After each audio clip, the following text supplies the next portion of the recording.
In 1915, amid a stalemate in the war between France and Germany, French military leaders turned to an unlikely weapon to deal with German machine guns: potatoes.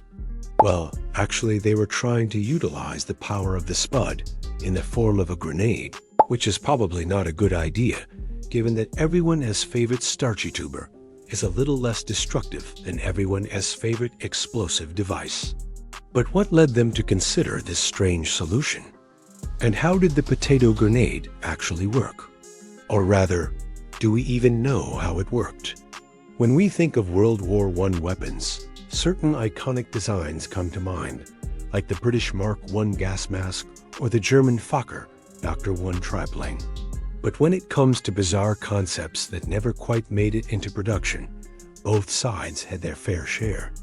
For the Allies, it was the project to turn Badgers into bombers, and for the Central Powers, well, there was the potato gun. The story of the potato gun started long before the war in a small village in southwest Germany called Oberdorf. There, the story goes that a man named Joseph appeared in the town square with a small cannon.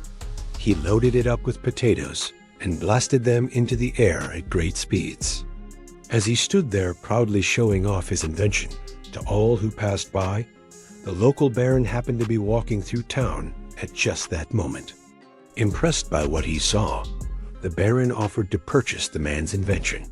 So Joseph sold his business and moved on to bigger and better things. A year later, a British newspaper reported that a man named Joseph had been paid over 25,000 marks to develop a potato launcher in Oberdorf. No one knows exactly where the story came from, but it makes sense. A man would have needed money to get his business off the ground, especially if he was trying to secure funding for something as outlandish as a potato launcher. And why would a baron living in Germany support an invention that would see his neighbor fired upon with the very same tubers he grew in his garden? The answer may be simple. At some point during the early years of World War I, Germany experienced a severe shortage of ammunition. In fact, they were so desperate that they considered doing something unthinkable: stopping firing their guns entirely. But since they couldn't exactly stop shooting at the enemy without giving away their position, Germany began developing a way to ration their supplies. This was when they decided to reduce the amount of explosives in each round. But the new design wasn't much of an improvement. Soldiers complained that the smaller blasts were barely loud enough to be heard over the wind. With such poor performance, it's no wonder Germany went looking for alternatives. Enter the potato gun. No one knows exactly who invented the potato gun or when, but its creation was likely a result of necessity. After all, the best defense to an exploding potato is a well-aimed potato of your own. Similar devices had already been in use by that point, such as the potato masher, which launched 4 to 6 baked potatoes at a time, and the potato revolver. But these were only the beginning. While we don't have detailed records about how the potato gun worked, we can make a few educated guesses based on other contemporary designs. Most likely, the potato gun was a manually operated device that looked something like a small cannon. To use it, a soldier would load a single potato into the barrel, then pull a lever to smash it into a powdery mass. Next, they would add a small charge of gunpowder, light it, then point the gun toward the enemy and fire. The goal was to hit the enemy with the potato charge, which would explode on impact and kill the target. But like many improvised weapons, things didn't always go according to plan. The main problem was getting the potato to explode in the first place. One theory suggests that the potato was thrown into the air before being shot at, increasing its velocity and causing it to burst upon impact. Another theory suggests that the potato was packed full of explosives, though we don't know exactly how that was supposed to work, or how they planned to get it into the gun without making it explode beforehand. Finally, there was the more scientific approach, which involved putting the potato in a vacuum chamber to remove all the air before placing it in the gun.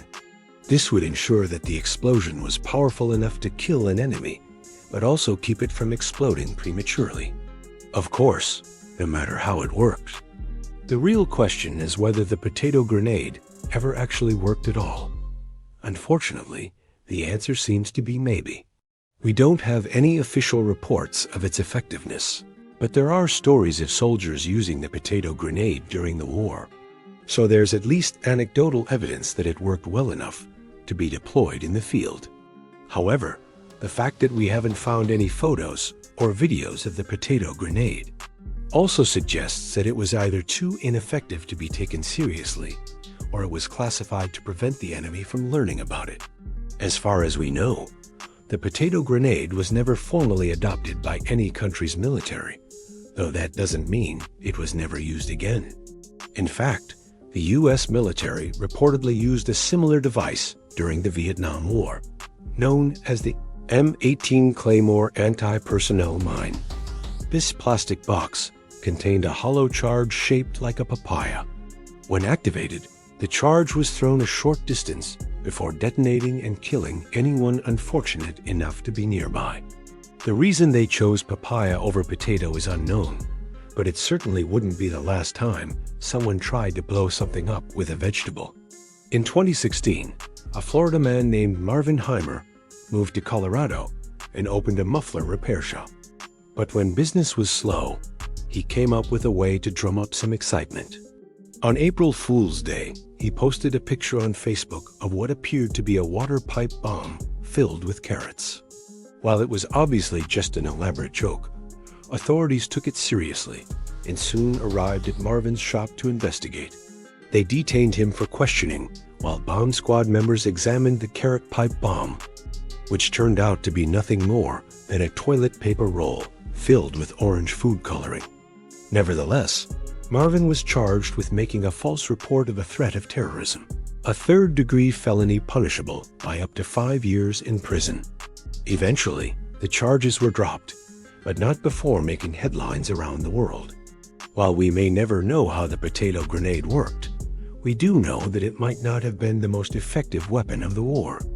But that hasn't stopped people from trying to blow things up with vegetables. After all, you've got to do what you've got to do when you're fighting for your country. Now check out the weirdest World War I weapons you've never heard of or watch. Did ancient Rome fall because of climate change?